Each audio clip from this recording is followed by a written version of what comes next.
Hi, so this slide presentation will discuss some topics from our book from the chapter Decentralized Operations and Segment Reporting.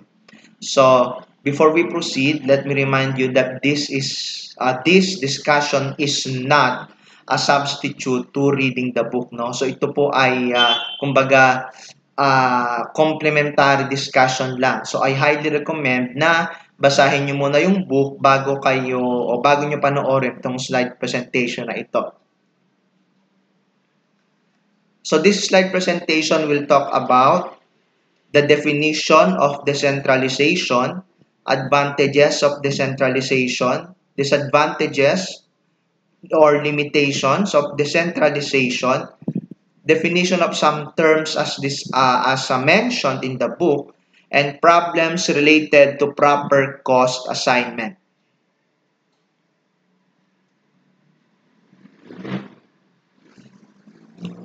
So what is decentralization?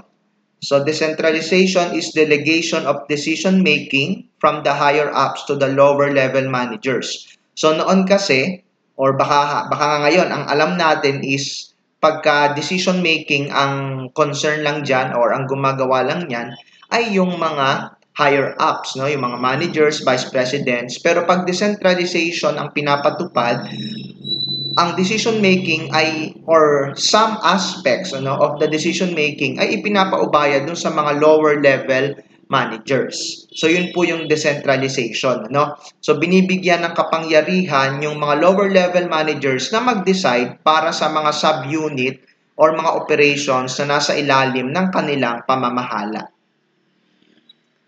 So ano-ano ba yung advantages ng decentralization?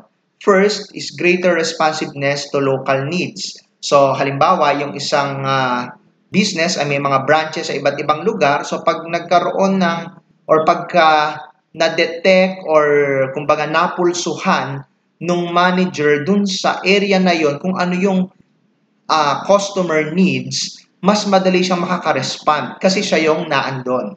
Okay, so mas nagiging responsive dun sa mga changes in the market sa local areas. Gains due to quicker decision making. Kasi pag decentralization, kung sino yung manager na humaharap dun sa mismong problema, siya yung umiisip ng solusyon. So hindi na ipinapaakyat pa dun sa mga higher ups. Kaya mas nagiging mabilis ang decision making. Kaya mas nagkakaroon ng agarang epekto sa financial statement, especially sa income, yung mabilis na decision making. Increases motivation of subunit managers. Kasi kapag ikaw yung isa sa mga lower level manager na binigyan ng kapangyarihang mag-decide, so nagkakaroon ka ng motivation to do your best kasi meron kang kapangyarihan na mag-decide. So yung nangyayari sa iyong area or doon sa subunit na pinamamahalaan mo ay ikaw ang nagmamando, hindi dinidikta sa iyo. Kaya nagkakaroon ka ng motivation to work kasi meron kang kaunting sabihin nating discretion or kapangyarihan dun sa area or division na pinamamahalaan mo. Aids management development and learning. So yung mga lower level managers, most probably sila yung mga future vice presidents or future senior managers. Kaya kapag ang decentralization ay pinapatupad, nagkakaroon na rin ng training itong mga future managers na ito. Sharpens the focus of subunit managers. So, yung mga subunit managers, mga lower level managers, dahil meron nga silang kapangyarihan na mag-decide para dun sa area nila, so nagfo-focus lang sila dun sa area nila. Decisions are made best in the battlefield. So, anong ibig sabihin nito? Kung nasaan yung problema, pinakamaganda ay yung mga taong nandun mismo sa sitwasyon, sila yung mag-iisip ng solusyon.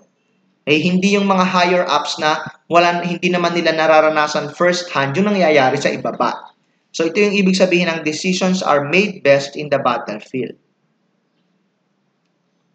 Management can focus on long-range planning. Ang tinutukoy po dito yung mga higher level managers, mga VPs. Kapag pinapatupad ang decentralization, merong mga bagay na hindi na sila ang nagde-decide, kundi yung mga nasa baba na. Kaya nakakapag-focus sila dun sa mga mas malalaking decision concerning the business. Segment managers get more satisfaction from their jobs because they see the immediate result of their decisions. So, medyo related din ito dun sa naunang item kanina dahil nga yung mga lower level managers ay nagde-decide para dun sa area na pinamamahalaan nila, mas namomotivate sila kasi nakikita nila first hand agad-agad yung result ng kanilang decision. Segment managers are encouraged to give their best effort. Why? Dahil i-evaluate sila base dun sa resulta ng desisyon na sila mismo ang gumawa. So, pagka ganun ang sistema sa isang business, yung segment manager na decision maker, ibibigay niya yung lahat niya para maging maganda ang resulta ng kanyang decision. So, may encourage talaga sila na ibigay yung lahat nila para maging maganda yung resulta nung kanilang decision, maging maganda ang resulta ng subunit or division na pinamamahalaan nila. Training for future managers. So, nabanggit ko na rin ito kanina na sa decentralization, yung mga future managers na normally ay nanggagaling sa lower level managers ay nate-training na rin for free. Better and faster performance evaluation. Kasi nga, doon sa decentralization, alam mo agad kung sino ang may gawa, alam mo agad kung sino yung nagdesisyon, bakit naging gano'n ang outcome. So, kaya mo kaagad i-pinpoint bakit naging ganito ang resulta, sino ang nag-decide. So, alam mo agad kung sino yung ipopromote, ide-demote, or pagagalitan. Kasi alam mo kung sino yung nag-decide. Limitations of decentralization may result to dysfunctional or incongruent decision making. Nangyayari po ito kapag yung criteria na ginagamit ng isang subunit manager sa decision making ay hindi naman bangga or hindi kasundo ng criteria na ginagamit ng company as a whole. Attention may be devoted to a subunit rather than to the organization as a whole.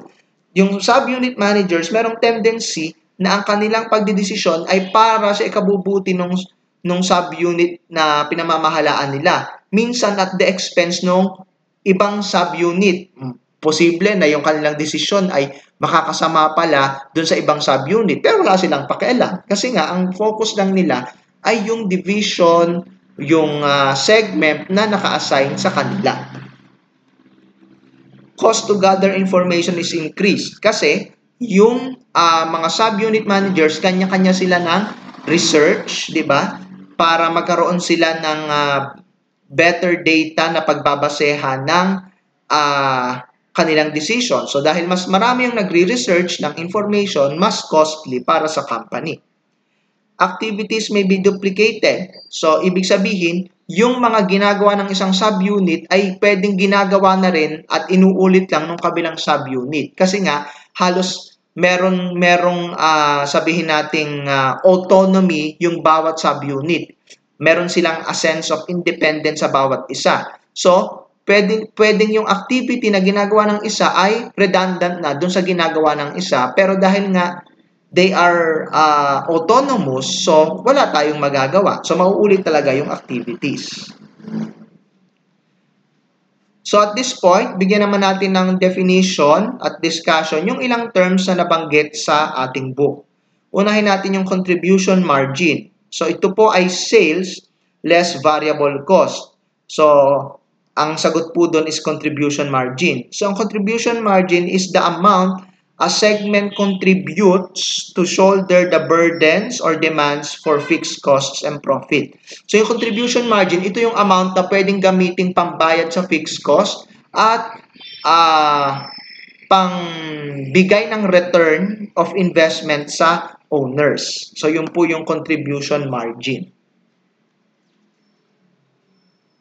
Traceable fixed cost, ito po ay can be directly attributed to the segment.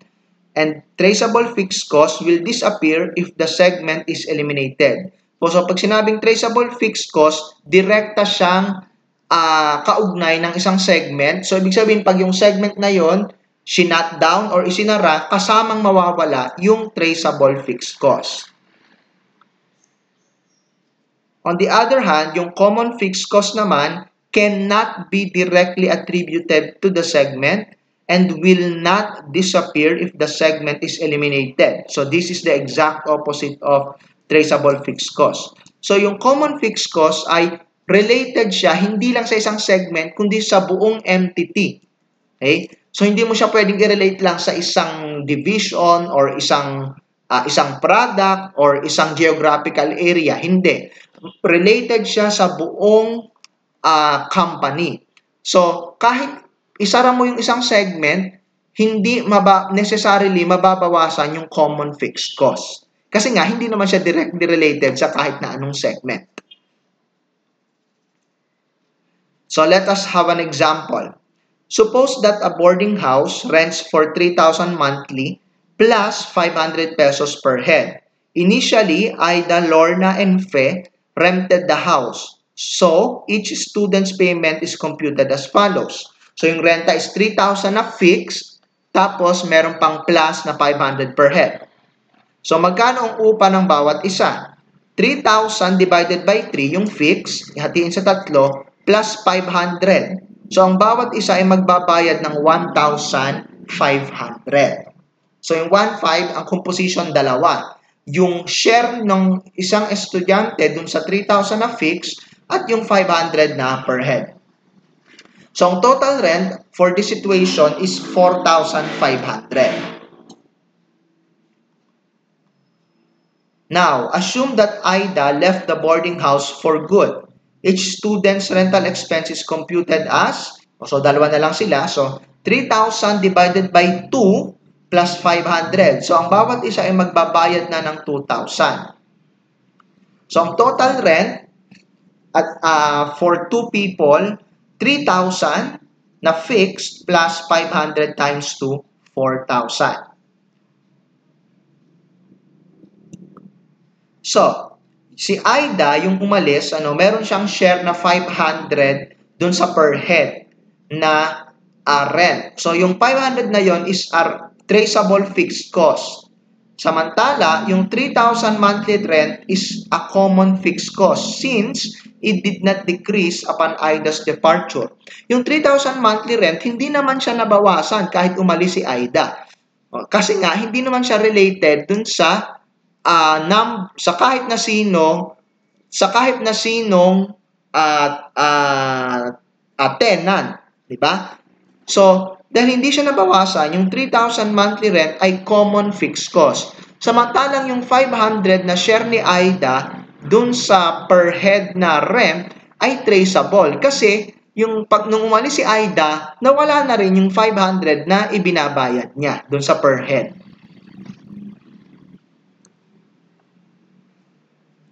Let us now talk about the problems related to cost assignment.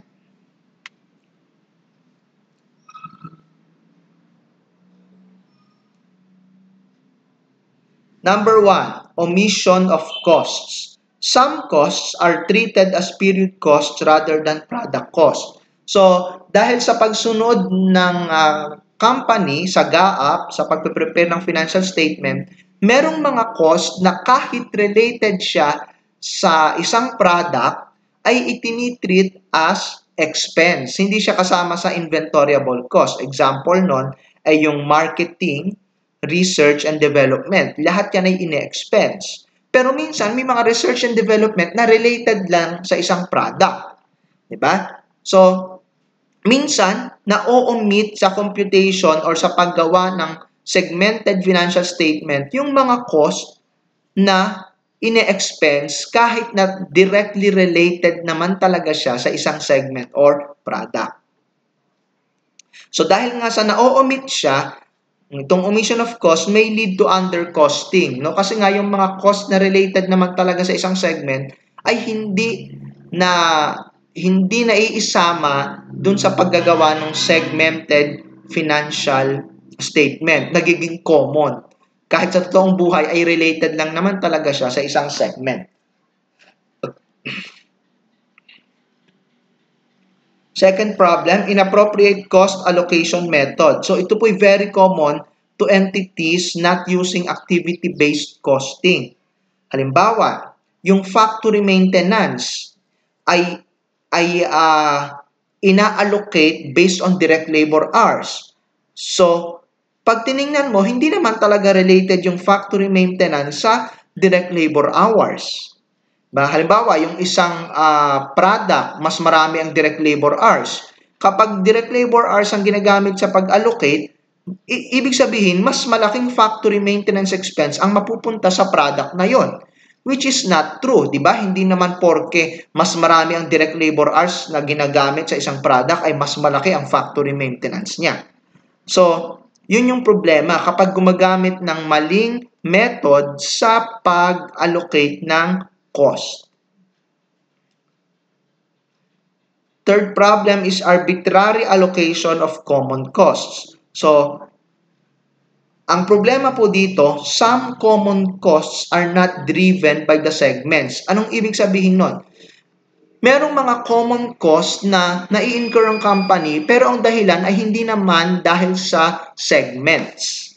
So, kapag yung mga cost na yan ay inallocate mo sa mga segment, so, binibigyan mo ng burden yung mga segment ng expense na hindi naman talaga sila ang may gawa. Example, property tax. Diba?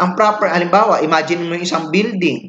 Diba? So, kahit yung property tax kasi, ang nagdedetermine ng presyo niyan ay yung halaga ng lupa at building na nakatayo. Hindi necessarily yung segments. So, ibig sabihin, pag inallocate mo yung property tax sa mga segment, di ba, halimbawa, ang segments mo ay product, binibigyan mo sila ng share sa isang cost na hindi naman sila ang dahilan. Kasi nga ang dahilan ng property tax, bakit may property tax, ay yung mismong property, yung laki at yung value ng lupa at building. Hindi naman yung segment ang dahilan.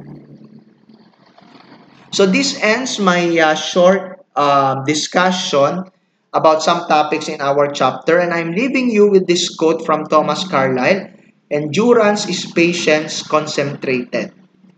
Thank you for your attention.